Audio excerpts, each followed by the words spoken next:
Dice allí la palabra de Dios: habiendo purificado vuestras almas por obediencia a la verdad, mediante el Espíritu, para el amor fraternal no fingido, amaos unos a otros entrañablemente de corazón puro, siendo renacidos no de simiente corruptible, sino de incorruptible por la palabra de Dios que vive y permanece para siempre, porque toda carne es como hierba y toda la gloria del hombre como flor de la hierba se seca y la flor se cae, mas la palabra del Señor permanece para siempre. Y esta es la palabra que por el Evangelio os ha sido anunciada.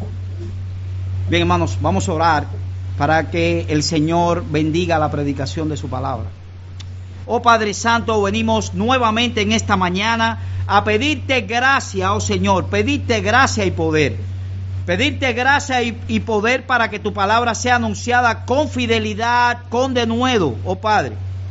Ayúdanos a que ese tesoro que tenemos en manos de barro sea bien depositado en los corazones de los hermanos. Y ayuda también, oh Padre, para que esos corazones sean permeables a esa palabra y ella pueda llegar hasta el centro de nuestra personalidad y provocar cambios, oh Padre, provocar cambios a la imagen de tu Hijo. Ayúdanos para que cada vez nos parezcamos más a Él, para que tu gracia esté con nosotros en esta mañana. En el nombre de Cristo, amén. Bien, hermanos, una anécdota de principios del siglo XX ilustra muy bien cómo los cristianos deben estar agradecidos por lo que Cristo ha hecho por ellos. Dice que un día, mientras se hallaba sobre un andamio en un tercer piso, un ingeniero de la construcción tropezó y cayó a tierra en lo que pareció ser una fatal caída en picado. Pero debajo de ese andamio, un obrero levantó la mirada mientras el hombre caía y se dio cuenta de que estaba parado exactamente donde iba a caer el ingeniero. Se apuntaló y absorbió todo el impacto de la caída del otro hombre. Así que el golpe levemente hirió al ingeniero, pero gravemente al obrero. La brutal colisión le fracturó casi todos los huesos de su cuerpo y después de recuperarse de esas heridas, quedó gravemente discapacitado. Años más tarde, hermanos, un periodista indagando sobre esto, preguntó al antiguo obrero de la construcción cómo le había tratado el ingeniero después del accidente. El discapacitado contestó: me dio la mitad de todo lo que posee, incluso una participación en su negocio, constantemente se preocupa por mis necesidades y nunca permite que yo carezca de algo. Casi todos los días me da alguna muestra de agradecimiento o de recuerdo. A menudo los creyentes, hermanos, a diferencia del agradecido ingeniero de la historia, olvidan que en el Calvario hubo un sustituto que sufrió todo el impacto de su peso pecador y que los rescató cuando nos precipitábamos hacia una eternidad en el infierno. Dios derramó su ira sobre el sacrificio perfecto, su Hijo sin pecado, que herido fue por nuestras rebeliones, molido por nuestros pecados, y el castigo de nuestra paz fue sobre él, y por sus llagas fuimos nosotros curados. Cristo se sacrificó, mis amados hermanos, por todos los que creen, y a cada uno de ellos, sin duda, debería estar lleno de gratitud, demostrando hacia Él el debido amor por esto, motivados a manifestarle amor superior a lo que es natural. Ahora, más allá de ese amor por el Salvador que tanto ha hecho por nosotros, está el amor mutuo, participando con los demás que han sido rescatados de esa muerte eterna también. El apóstol Pedro lo llama amor fraternal no fingido. Hasta ahora nuestro estudio expositivo consecutivo de la primera epístola universal de Pedro, hermanos, hemos considerado las bendiciones en Cristo que tenemos y las repercusiones verticales de nuestra salvación. Cuando estoy hablando de vertical, bueno, precisamente de eso que estoy hablando. Esta es nuestra relación con Dios, es vertical. Dios está en el cielo y nosotros en la tierra. Ahora, Pedro pasa a considerar a partir de aquí el aspecto horizontal de nuestra salvación, el aspecto de hermano a hermano, no de la relación con Dios, sino de la relación del hermano que tú tienes al lado. El impacto de esa obra de salvación en nuestra relación unos con otros. Ahora, vamos a leer nuevamente el pasaje, hermanos. Primera de Pedro 1, versículos 22 al 25, para comenzar nuevamente a orientarnos acerca de este texto. Dice: habiendo purificado vuestras almas por la obediencia a la verdad mediante el Espíritu, para el amor fraternal no fingido, amaos unos a otros entrañablemente de corazón puro, siendo renacidos no de simiente corruptible, sino de incorruptible, por la palabra de Dios que vive y permanece para siempre. Porque toda carne es como hierba, y toda la gloria del hombre como flor de la hierba se seca y la flor se cae, mas la palabra del Señor permanece para siempre. Y esta es la palabra que por el Evangelio os ha sido anunciada. El corazón de este pasaje, hermanos, este pasaje, el corazón de él, es el mandato del versículo 22. Amaos unos a otros entrañablemente y de corazón puro. Y hay tres cosas que encontramos en nuestro texto en relación con este deber. En primer lugar, ¿cuál es el prerequisito indispensable para el cumplimiento de este deber? Nosotros vamos a ver en el texto que hay un requisito para podernos amar fraternalmente de corazón no fingido. En segundo lugar, ¿cuál es la esencia de este deber? Y finalmente, ¿cuál es la razón que debe motivarnos a cumplir este deber? En la mañana de hoy, hermanos, nos vamos a limitar a examinar el prerequisito, y el domingo que viene, si el Señor lo permite, nos ocuparemos del mandamiento en sí.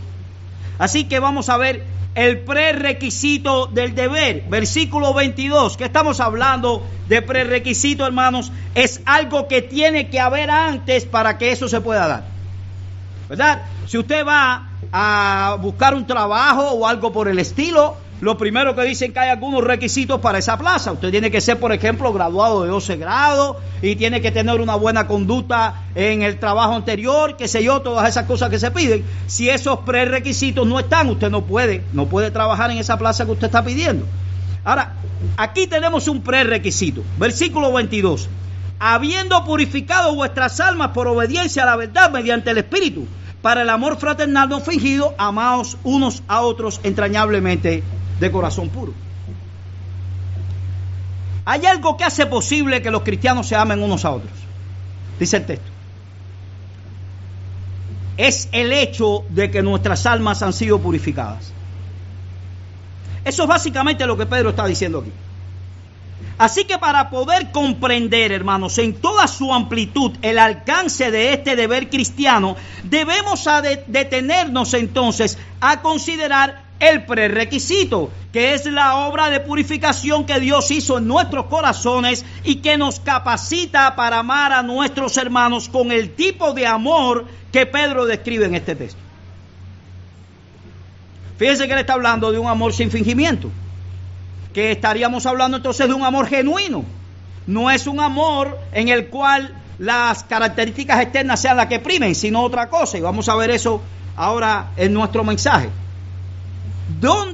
¿Cuál es el lugar donde se efectúa esta obra de purificación que Pedro está hablando aquí? Lo primero que vemos en el texto es el lugar donde esta obra de purificación obra. No se trata, hermanos, de una purificación de fachada. Ustedes saben que en un tiempo los edificios de La Habana Vieja estaban llenos de hollín.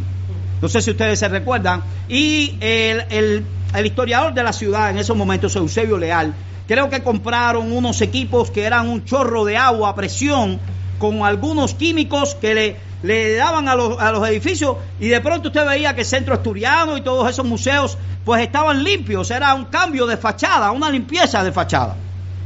No es una limpieza de fachada lo que está hablando aquí Pedro. No es un cambio externo o la práctica de algún rito de purificación. Por ejemplo, hermanos, el bautismo. Algunas religiones o sectas cristianas presuponen que este ritual confiere automáticamente algún cambio en nuestra relación con Dios. Eso es lo que creen los católicos. Cuando usted se bautiza, pues se borra el pecado original. Pero lo que se requiere del pecador no es que sea bautizado, sino que su alma sea purificada. Porque un impío bautizado no se convierte en un santo, hermanos. Es un impío mojado. Solamente eso. No existe ritual alguno ni ninguna práctica religiosa que pueda resolver el problema que tenemos nosotros con Dios por causa de nuestros pecados. La limpieza que se requiere comienza no de la fachada hacia adentro, sino de adentro hacia afuera. Se efectúa en el hombre interior, en el asiento mismo de nuestra personalidad y nuestra conciencia. Por eso el Señor dice en Mateo 5:8, en el inicio del Sermón del Monte: bienaventurados los de puro corazón, porque ellos verán a Dios. No los que pertenecen a la religión tal, o los que se bautizaron en tal lugar, o que fueron a la iglesia, o que desde niño lo llevaba su mamá. No, sino los que han sido purificados en sus corazones. Purificados en sus corazones. Cuando la Escritura habla del corazón en este sentido, mis queridos hermanos, no se está refiriendo a ese órgano vital que bombea la sangre a través del sistema circulatorio. No es esa bomba que tenemos, que forma parte de la esencia del aparato cardiovascular. El corazón en la cultura hebrea era el asiento de nuestra personalidad, donde radica la mente, la voluntad, las emociones y la conciencia. Es por eso que Salomón nos dice en Proverbios 4:23 que debemos guardar con diligencia el corazón. Debemos cuidarlo más que cualquier cosa, porque de él mana la vida. Dice Salomón, la vida mana de ese asiento de la personalidad que es el corazón.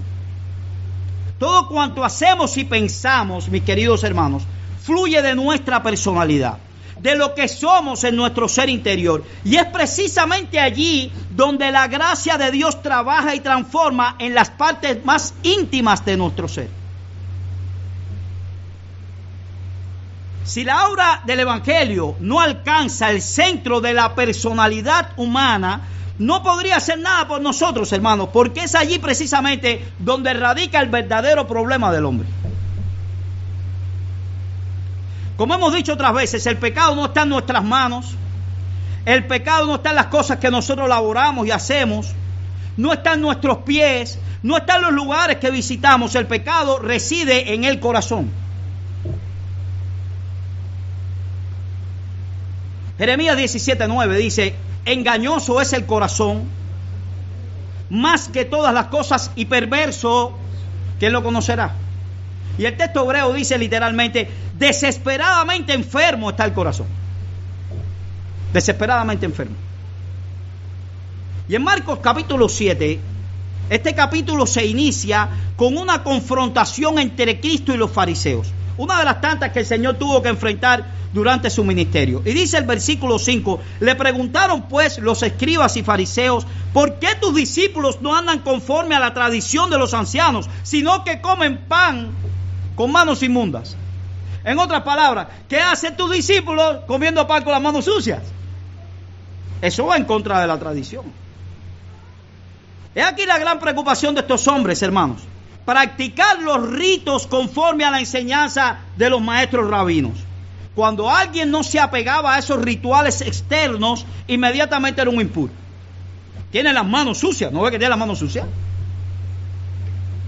¿Cuál fue la reacción del Señor a esta visión ritualista y externa de la santidad? Bueno, vemos ahí los versículos del 15 al 23 en Marcos 7. Dice: nada hay fuera del hombre que entre en él, que le pueda contaminar, pero lo que sale de él, eso es lo que contamina al hombre. Si alguno tiene oídos para oír, oiga. Cuando se alejó de la multitud y entró en casa, le preguntaron sus discípulos sobre la parábola. Él les dijo: ¿también vosotros estáis así sin entendimiento? ¿No entendéis que todo lo de afuera que entra en el hombre no le puede contaminar, porque no entra en su corazón, sino en el vientre y sale a la letrina?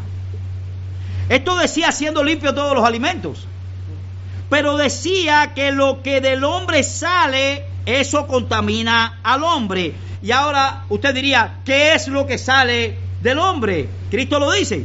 Porque de adentro del corazón de los hombres salen los malos pensamientos, los adulterios, las fornicaciones, los homicidios, los hurtos, las avaricias, las maldades, el engaño, la lascivia, la envidia, la maledicencia, la soberbia y la insensatez.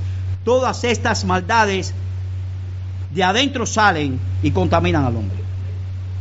¿Se está dando cuenta, hermanos, que son situaciones espirituales todas? Malos pensamientos que después se exteriorizan, pero comienzan allí en el corazón. Mis queridos hermanos, no son las circunstancias las que llevan a un hombre a cometer las impiedades. La gran tragedia de nuestro siglo es creer que el problema del hombre está en el ambiente y en las circunstancias. Si cambiamos el ambiente, la sociedad y las circunstancias, el hombre cambiará también. Eso es lo que dicen. Por ejemplo, el materialismo básicamente enseña que el hombre es un ser eminentemente social. Social por encima de todas las cosas. El hombre no es un ser espiritual, el hombre no es un ser psicológico, todo eso está después de que el hombre es un ser social. Eso es lo que enseña. Pero el Señor tiene un diagnóstico distinto, mis queridos hermanos. Es de adentro del hombre que salen sus maldades. La culpa no la tienen los amigos que te rodean. La culpa no la tiene tu familia o los padres que te educaron. La culpa no la tiene el sistema político o socioeconómico en el cual vivimos. La culpa no la tiene tu vecindario. Las influencias externas pueden exacerbar y alimentar la maldad que ya está en nuestro corazón. Pueden incluso crear la ocasión para que la maldad se manifieste y se fortalezca. Por eso debemos cuidarnos de las malas influencias, absteneos de toda especie de mal, dice Pablo en 1 de Tesalonicenses 5:22. Es decir, las malas influencias te influyen mal, pero las malas influencias no son las que pecan por ti, tú pecas. Tú pecas. La fuente de donde brota nuestra maldad, mis queridos hermanos, no está en el exterior, está dentro de nosotros. Dice el Señor, está en nuestro corazón. Cuando usted se dedica a ofender a otro, cuando usted tiene una mala respuesta hacia el otro, no es que esa persona te provocó. Entiendan, hermanos, nosotros no somos víctimas. El otro es el culpable de mi pecado. No, tú eres el culpable de tu pecado. Tú podías haber escogido no hacerlo. Si pudiésemos colocar a un hombre en un ambiente perfecto, sin malas influencias, sin ninguna motivación externa al pecado, aún allí le iban a seguir sus iniquidades o no. De hecho, hermanos, eso fue lo que hicieron los monásticos en la Edad Media, los ascetas. ¿Qué es lo que hicieron? La sociedad corrupta, déjame evitar la sociedad y me meto en un monasterio, pero al monasterio llevaron su pecado. Al monasterio llevaron su pecado. Por eso la limpieza que el Señor provee en el Evangelio no trabaja de afuera hacia adentro, sino al revés. Trabaja de adentro hacia afuera. Mateo 23, del 25 al 28 dice: ¡ay de vosotros, escribas y fariseos hipócritas! Porque limpiáis lo de afuera del vaso y del plato, pero por dentro está lleno de robo y de injusticia. Fariseo ciego, limpia primero lo de adentro del vaso y del plato, para que también lo de afuera sea limpio. ¡ay de vosotros, escribas y fariseos hipócritas! Porque sois semejantes a sepulcros blanqueados que por fuera, la verdad, se muestran hermosos, mas por dentro están llenos de huesos de muertos y de toda inmundicia. Así también vosotros por fuera, la verdad, os mostráis justos a los hombres, pero por dentro está llena de hipocresía y de iniquidad. Noten, hermanos, que también el texto dice que cuando el corazón es purificado, esa pureza alcanza el exterior, pero no es al revés. Fariseo ciego, limpia primero lo de adentro del vaso y del plato. ¿Y qué pasará? Que lo de afuera será limpio. Algunos hablan de una pureza tan interna que no se puede reflejar en lo interno porque es muy interna, muy profunda. en lo más profundo, él es piadoso. Pero está tan profundo que nadie lo ve. Es en lo más profundo. Pero la pureza de la que habla el Señor aquí comienza en las partes más íntimas de nuestro ser y desde allí se extiende a todas las áreas de nuestra vida. Trabaja de adentro hacia afuera.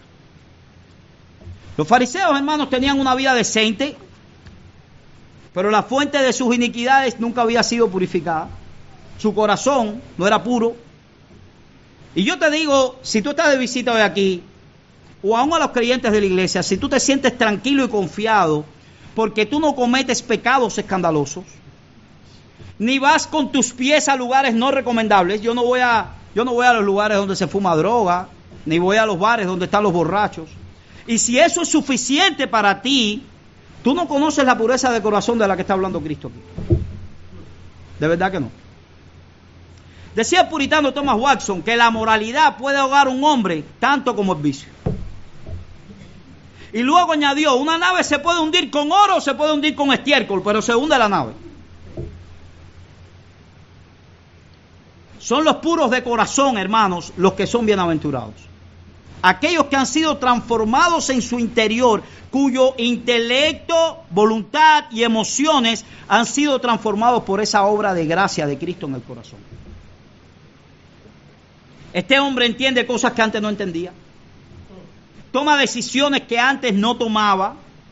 Desea cosas que antes no deseaba. Se deleita en cosas que antes no se deleitaba. Como al mismo tiempo repudia cosas que antes eran el deleite. Eso es pureza de corazón. Una pureza que alcanza el centro mismo de la personalidad.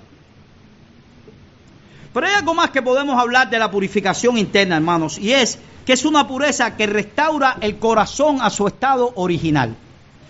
Miren el texto. El texto de Primera de Pedro, capítulo 1, versículos del 22 al 25. Ahí nos habla. Vamos al texto un momentico, hermanos. Habiendo purificado vuestras almas. Y esa palabra puro dice algo. Habiendo purificado. Cuando decimos que algo es puro, por ejemplo, una joya de oro, o que deseamos respirar aire puro o tomar agua pura, ¿qué es lo que estamos queriendo decir cuando utilizamos esta terminología? Bueno, lo que queremos decir es que no debe haber nada en esa sustancia que sea extraño o ajeno a su naturaleza. Por ejemplo, si nosotros tenemos una aleación de oro con platino, por ejemplo, eso no es oro puro. Eso es una aleación. El oro es puro cuando no está mezclado con ninguno de otros elementos. Cuando posee únicamente las características que solo el oro posee. ¿Verdad? El aire es puro cuando no está contaminado con el humo o no está contaminado con otra cosa, sino que solamente es aire. Y lo mismo podemos decir del agua o de cualquier otra sustancia. ¿Quiénes son entonces los de corazón puro? Bueno, son aquellos cuyos corazones han sido restaurados a su estado original. Y ahora poseen lo que el corazón humano estaba supuesto a poseer desde el principio. Por ejemplo, hermanos, ¿cómo era el hombre cuando el pecado no había entrado en el mundo? ¿Cuál era su condición original? Cuando vamos a la historia bíblica del libro de Génesis, vemos que el hombre poseía un profundo y sincero amor a Dios por encima de todas las cosas. Adán y Eva, ellos se deleitaban en comunión con su Señor, de sus corazones fluía un intenso deseo de obedecerle, de agradar a Dios. Hasta ese momento ninguno de los dos concebía la posibilidad de hacer algo que obstaculizara su relación con su Señor, algo que los alejara de Él. No había en ellos amargura contra Dios por causa de sus mandamientos. Nada que fuese agradable a Dios era desagradable para ellos. Amaban a Dios, amaban su voluntad, amaban la pureza y precisamente por eso se amaban el uno al otro. Entre Adán y Eva no había animadversión, no había envidia, no había celos, no había sospechas, no había cuestiones difíciles, no había malos entendidos. Era una relación perfecta. Pero ¿qué pasa? Entró el pecado en el mundo. ¿Y qué sucedió?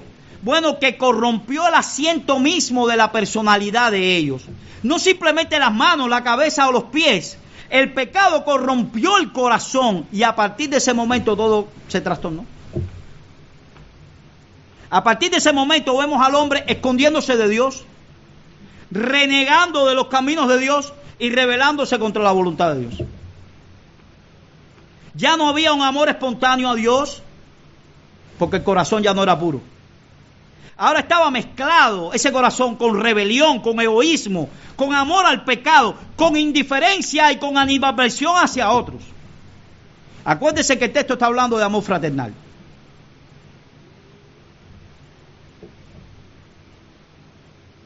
Es ahí el origen del problema, hermanos. La fuente se corrompió y todo quedó contaminado. Como alguien ha dicho, el problema del hombre no son sus pecados. El problema del hombre es el pecado. En otras palabras, lo que agrava la situación no es que cometemos ciertos pecados, sino que el pecado se ha apoderado del centro mismo de nuestra personalidad y de allí emanan todos los pecados particulares que cometemos a diario. Así que no resolvemos el problema atacando algunos pecados que no pueden purificar la fuente de donde emana toda la vida del pecado. En otras palabras, hermanos, esos programas, por ejemplo, que nosotros vemos de Alcohólicos Anónimos, para dejar de drogarse y todas esas cosas, pueden reformar, pero no pueden transformar. Pueden cambiar la fachada, pero no pueden cambiar el corazón. Puede que tú dejes de fumar drogas, puede que tú dejes de tomar, pero el pecado sigue siendo tu problema, porque tu corazón no ha sido purificado. Resuelven algunos problemas, no estoy criticando esos programas aquí. Muchos hacen una labor social importante.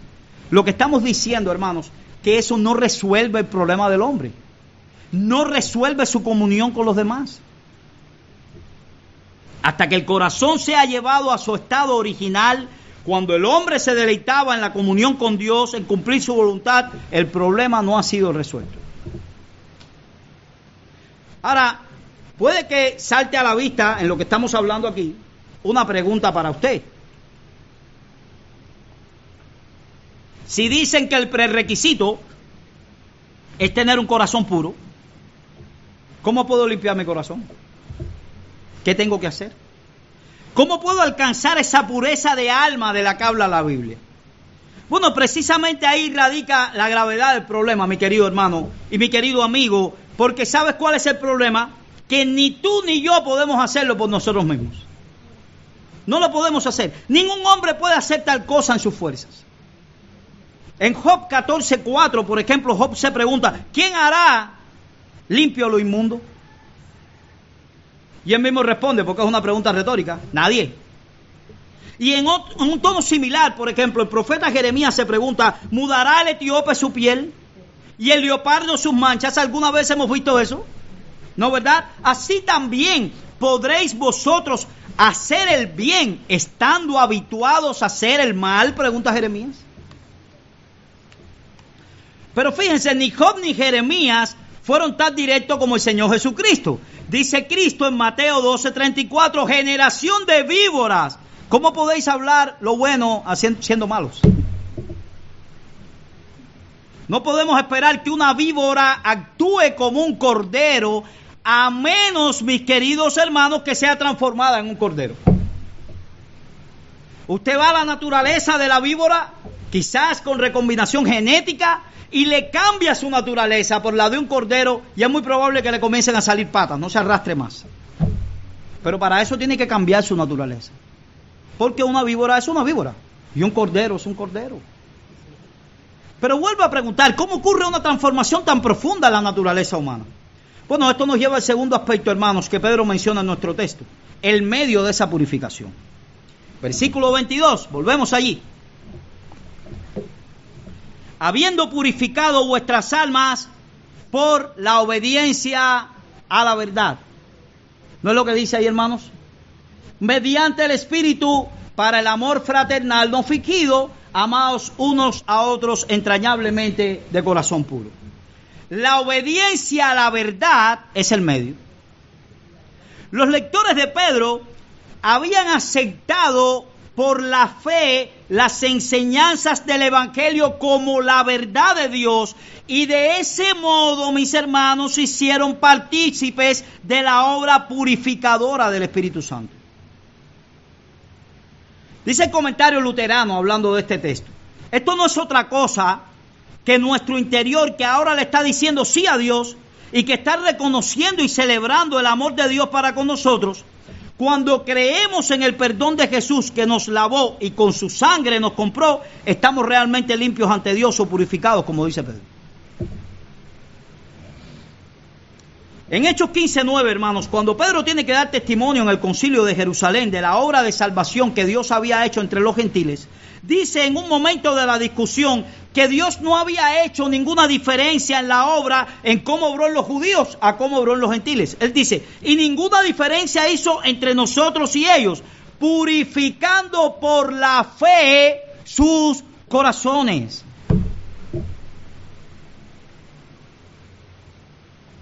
La fe es el medio a través del cual somos purificados. Tú tienes fe salvadora, mi hermano, de verdad. Tú puedes responder aquí que la fe, ese don que Cristo da para que nosotros podamos rendirnos ante Él, arrepentirnos de nuestros pecados y apropiarnos de su sacrificio como el único modo de tener relación con el Señor. Esa fe te ha sido regalada, ¿tú la tienes? ¿Has abrazado la verdad de Dios? Comenzando con la demanda del Evangelio de arrepentirte y creer en Cristo para el perdón de tus pecados. Porque si eso ha sido así, tú tienes que haber notado una pureza moral en ti a través del tiempo. Si tú no has visto eso, mi querido hermano, tienes tiempo, ven de nuevo a los fundamentos.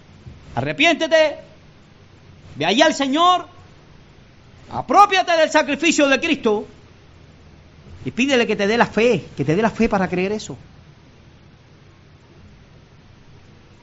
En la medida en que seguimos transitando por el camino de esa verdad que nosotros creímos al principio, en esa misma medida va a continuar obrando en nosotros esa labor purificadora del Espíritu Santo.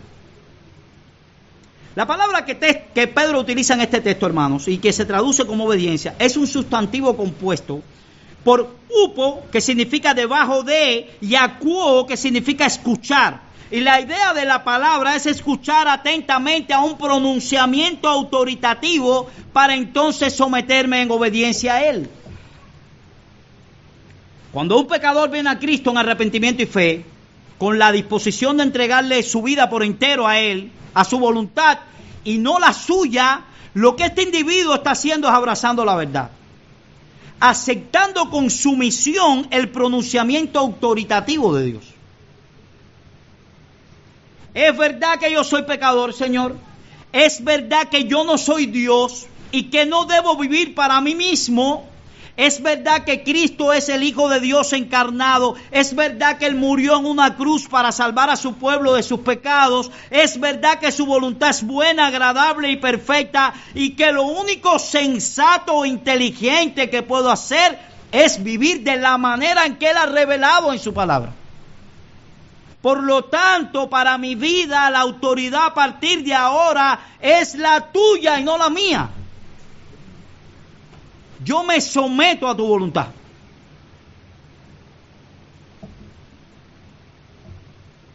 Mi querido hermano, eso es lo que ha pasado en nuestra vida. O seguimos resistiendo en una guerra de guerrillas, tu voluntad no, la mía sí. ¿De verdad que nosotros nos sometemos a la voluntad de Dios? Abrazar el Evangelio no es otra cosa que obedecer la verdad tal cual Dios la ha revelado en su palabra, mis queridos hermanos. Rechazarlo es tomar la decisión de seguir viviendo en la mentira. Y el que vive en la mentira va a cosechar como consecuencia un alma impura.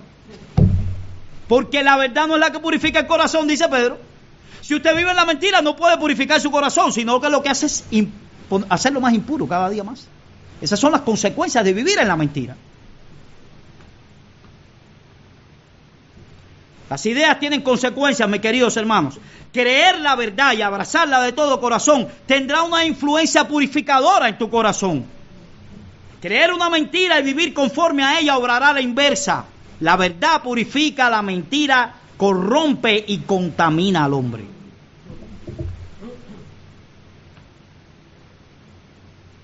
En Juan 8:44 el Señor dice de Satanás que él es mentiroso y homicida. Estas son las dos características esenciales del enemigo de nuestras almas. Es homicida y es mentiroso.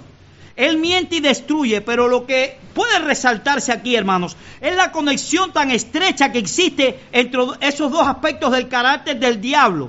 Él miente para destruir. Es decir, que lo que Satanás utiliza para destruir es la mentira. De hecho, mi amigo que estás aquí, joven o no, Satanás es un embaucador, es un mentiroso. Todos sus negocios son fraudulentos. Todas las mercancías que él vende no solamente son engañosas, sino que son peligrosas también. Ninguna de sus ideas, ninguna de las ideas diabólicas es inocente. Todas llevan consigo un germen corruptor y destructor. Y todo lo que él hace por ti, si tú vives de espaldas a Dios, todo lo que él hace por ti tiene un precio. Y algún día te va a cobrar todos los placeres pecaminosos que él ha usado para seducirte y que tú voluntariamente has aceptado en tu corazón. ¿Acaso tú pensabas que esos placeres son gratuitos? Que Satanás te lo provee porque te ama y quiere tener un tiempo muy bueno contigo aquí. Es que tú no leíste las letras pequeñas del contrato. Y créeme que vas a pagar por cada uno de ellos. Tarde o temprano, todo placer pecaminoso produce consecuencias. Pero no solamente en esta vida, sino en la venidera, por toda la eternidad. La buena noticia es que Dios ha provisto un medio para purificar tus almas. Él envió a su Hijo, nuestro Señor Jesucristo, quien murió en una cruz para pagar por los pecados de su pueblo. Y ahora en el Evangelio Él te ofrece perdón y purificación por medio de la fe en Él. Ese es el mensaje que el Espíritu Santo usa como instrumento, mis queridos hermanos, para salvar a los pecadores y para transformar sus corazones. Por eso es que la predicación de las Escrituras juega un papel vital en la salvación de las almas. No vamos a expandir completamente este punto porque lo vamos a ver el domingo que viene cuando sigamos predicando de este pasaje. La purificación que Pedro está presentando aquí es la obra del Espíritu Santo en nosotros, usando como instrumento la verdad de Dios relevada en su palabra. Pablo, por ejemplo, dice en Tito 3:5, nos salvó no por obras de justicia que nosotros hubiésemos hecho, sino por su misericordia. Y dice, por el lavamiento de la regeneración y por la renovación en el Espíritu Santo.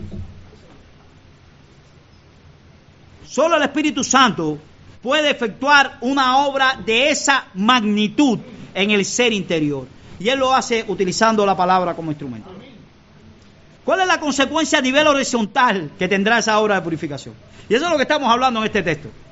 ¿Qué es la consecuencia que va a traer a nivel de los demás? No de Dios, mi querido hermano. Si tú tienes una buena relación con Dios, ya Él te dio la fe que te va a purificar, tú estás escuchando su palabra que te purifica. ¿Y qué va a provocar eso en ti en relación con los demás, con las personas de tu iglesia? Y aún con los que no son creyentes. ¿Qué va a provocar?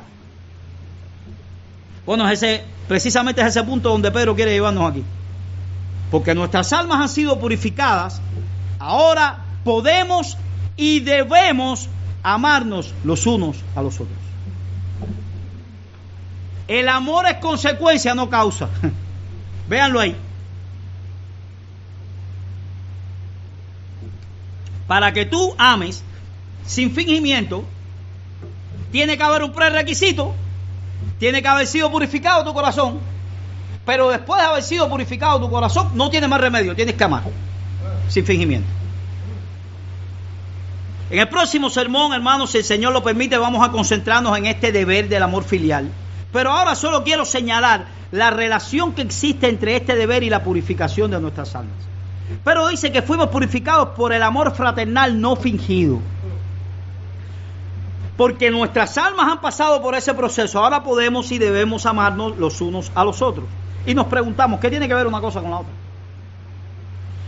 La esencia del pecado, mi querido hermano, es el egoísmo y el orgullo. si pudiésemos rastrear todas las motivaciones y pensamientos que intervienen en cada uno de nuestros pecados, en algún punto nos vamos a topar con esos dos personajes: el egoísmo y el orgullo que emana de tu corazón y el mío. Egoísmo y orgullo. Y estos dos pecados generan en nosotros todos los demás pecados, y por lo tanto son dos ingredientes que obstaculizan el que podamos amar sinceramente a los demás.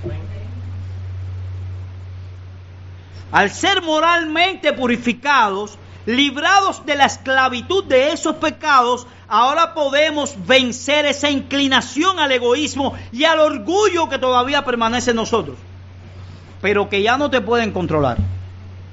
Permanecen en ti, pero ya no te pueden controlar, porque acuérdate que tú eres una persona libre, porque si el Hijo te libertó, eres verdaderamente libre. Ya tú no perteneces a un amo como eso. Tú perteneces a Cristo. El pecado mora en ti, pero ha sido destronado, mi querido hermano, ha sido destronado. Ya no te gobierna a su antojo, y por lo tanto los creyentes verdaderos tienen la capacidad de actuar por encima de sus intereses personales para promover los intereses del reino de Dios y del bienestar de sus hermanos en Cristo. Es por eso que la Biblia presenta el amor como uno de los frutos imprescindibles de la fe verdadera. La fe, la esperanza y el amor, dice 1 Corintios 13, mayor de ellos es el amor. El amor. Ahora, yo quiero que sigan conmigo estos textos, hermanos. Miren, Juan 13:35, ¿qué dice allí? En estos conocerán que todos sois mis discípulos, si tuviereis amor los unos por los otros. Vayan mirando, son textos muy fáciles de... No hay que interpretarlo mucho, no hay que ir al hebreo, no hay que ir al arameo, no hay que ir al griego. En esto conocerán que sois mis discípulos, si tuvieren amor los unos por los otros. Primera de Juan 2:9 dice: el que dice que está en luz y aborrece a su hermano, está todavía en tinieblas. Aplicación. Primera de Juan 3:14 dice: nosotros sabemos que hemos pasado de muerte a vida en que amamos a los hermanos. El que no ama a su hermano permanece en muerte. Tú puedes decir lo que tú quieras. Tú puedes decir que tú eres un creyente, vaya, que brilla más que el oro, pero si tú no amas a tu hermano, dice la palabra de Dios que eso no es real. Que eso no es real. Primera de Juan 4, del 7 al 8. Amados, amémonos los unos a los otros. Dice, porque el amor, este amor de que ahora estamos hablando, es de Dios. Todo aquel que ama es nacido de Dios y conoce a Dios. El que no ama no ha conocido a Dios, porque Dios es amor. Escuchen, no es el amor que la sociedad tiene el eslogan: estamos haciendo tal cosa porque nos amamos. Son relaciones pecaminosas y descontroladas. No, ese no es amor. Eso es una pasión. El amor es el amor que habla la Escritura aquí. Es un amor agape. Es un amor sacrificial. Y el mensaje no podía ser más claro, hermanos. El amor fraternal, el amor que tenemos que tener en la iglesia, es uno de los frutos imprescindibles de la verdadera fe. Pero eso lo vamos a ampliar el domingo próximo, ¿sabes? No nos vamos a meter en ese campo todavía. Ahora solo quiero añadir dos ideas a modo de conclusión y de aplicación práctica. Para todos los que estamos aquí, que profesamos ser creyentes, que habemos profesado haber venido en arrepentimiento y fe, permítanme esta pregunta, hermanos. A la luz de lo que hemos visto hoy sobre el efecto purificador de la verdad y las repercusiones prácticas que tienen en todas las áreas de nuestra vida, pero de manera particular en todas nuestras relaciones con los demás, ¿qué tanto nos estamos esforzando consciente y diligentemente por crecer en el conocimiento de la verdad y vivir conforme a ella? Habíamos dicho que la verdad purifica y que la mentira corrompe y destruye, ¿verdad? Nosotros abrazamos la verdad del Evangelio cuando vinimos a Cristo en arrepentimiento y fe, pero eso no concluyó la obra que Dios quiere hacer en nosotros. El propósito de Dios en la salvación es hacernos cada vez más semejantes a su Hijo, nuestro Señor Jesucristo. Y esto será posible solamente en la medida en que la luz de la verdad de Dios continúe despejando las tinieblas de nuestro corazón. ¿Cuánto te dispones a venir los domingos a escuchar la verdad de Dios?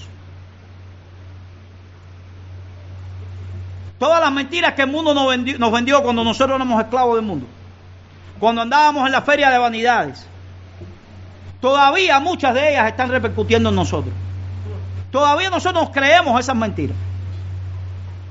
Ya sabemos que son falacias, pero todavía nosotros las tenemos medio agarraditas ahí. No le damos un empujón. Por eso Pablo nos exhorta en Romanos 12 a resistir conscientemente el amoldarnos a este mundo y al ser transformados por medio de la renovación de nuestro entendimiento. Nuestra forma de pensar, mi querido hermano, debe ser renovada por la verdad de Dios revelada en su palabra. Y en la misma medida en que eso ocurra, nosotros seremos transformados. Saben, la salvación en cierto sentido es haber depuesto tus almas completamente. Lo que tú entiendes como verdad, lo que tú entiendes como vivir, lo que tú entiendes que debe ser tu vida para abrazar lo que Dios ha dicho de eso. Pero eso no es como el refresco instantáneo, porque nuestra generación quiere que todo sea instantáneo. Eso lleva un proceso de santificación por medio de la verdad. ¿Qué tanto te esfuerzas consciente y diligentemente por crecer en el conocimiento de la verdad y vivir conforme a ella? ¿Qué tanto se está evidenciando en nuestras vidas la obra purificadora de la verdad? Sobre todo lo que tiene que ver con nuestra relación con Dios y con nuestros hermanos. Tú de verdad amas a tu hermano y él sabe que tú lo amas. Él puede decir, esa persona me está demostrando que me ama, ese hermano mío me demuestra que me ama, eso es verdad. ¿Cuánto tú te sacrificas por él o ella? ¿Cuánto tú vienes y le dices, yo estoy aquí para ti, yo? Recuerden, mis queridos hermanos, recuerden algo. A nosotros la psicología moderna nos ha dicho que nuestra necesidad mayor es ser amado. Pero eso no es verdad. Porque Dios ha dicho que la necesidad mayor que tiene un hombre es amar. De hecho es un mandamiento. No nos ha dicho, llénate de amor de los demás. Está diciendo, ama a los demás, como a ti mismo. Por lo tanto, es victimización personal decir que no amo al otro porque los demás no me aman a mí. No, ama. Ama porque ya Dios te amó. Ama porque ya Dios te amó. Y el amor es de Dios. El que no ama no ha conocido a Dios porque Dios es amor. Dice Juan. ¿Tú has abrazado la verdad de Dios que el Evangelio proclama? ¿Alguna vez te has visto a ti mismo como un pecador necesitado del perdón de Dios? Dice la Escritura en 1 Juan 1:8 que si decimos que no tenemos pecado, nos engañamos a nosotros mismos y la verdad no está en nosotros. Si todavía seguimos diciendo que no tenemos el pecado, somos más mentirosos todavía. Hemos depuesto nuestras almas y venido delante del trono de Dios y decir, yo soy un rebelde, un mentiroso, y yo quiero arrepentirme de mis pecados y yo quiero que tú purifiques nuestro corazón. Eso es lo que ha pasado. ¿Tú crees lo que Dios dice de nuestros pecados en su palabra? Que algún día todos nosotros nos vamos a presentar delante de su tribunal para dar cuenta por nuestra vida, que ningún hombre será absuelto por su propia justicia. ¿Has entendido y creído que Cristo es Dios encarnado, que murió en una cruz para saldar la deuda de aquellos que vino a salvar? ¿Te has arrepentido de tus pecados y has abrazado a Cristo por la fe, tal como Él es presentado en el Evangelio como el Señor y Salvador de tus almas? Si tú lo has hecho, la verdad tiene que estar purificando tu corazón y tú debes exponerte a ella con toda sobriedad. Pero yo te pregunto a ti, mi amigo, que estás aquí, que no tienes a Cristo, que no eres creyente. ¿Tú has hecho eso que hemos hablado? Porque si no es así, y tú no has venido al trono de la gracia de Dios arrepintiéndote y pidiéndole misericordia, si aún vienes mentiroso una y otra vez delante de Dios, como aquel fariseo que se daba en el pecho, una y otra vez, mintiendo, tú vives en una mentira que te corrompe y te destruye. Y no es cosa no poco común que cada vez estés peor. Quiera Dios que hoy tú vengas y abraces de todo corazón la verdad de su palabra. El llamado del Evangelio, para que por medio de la fe tu alma pueda ser purificada en la sangre de Cristo, que es el único que limpia todo pecado. Yo me recuerdo, tuve una amistad que su esposa, ellos profesaban ser cristianos, comenzó con un trastorno obsesivo de la personalidad y lo único que hacía era lavarse las manos continuamente, tanto que comenzó a lesionarse la piel de sus manos. ¿Saben lo que pasaba en el interior? Ella tenía algunas cosas en las cuales creía que estaba sucia su vida y lo único que hacía era lavarse las manos. Pero la verdad es que el problema no se terminó ahí, sino se terminó muy mal, porque ella no pudo lavar ni un solo pequeño rincón de su corazón. Porque las manos no son el problema está en el corazón. Y ningún jabón ni agua se puede utilizar ahí, porque el corazón es espiritual. Solamente la sangre preciosa del Señor Jesucristo puede lavar los pecados y purificar un corazón. No continúes viviendo en el error y el engaño, mi amigo.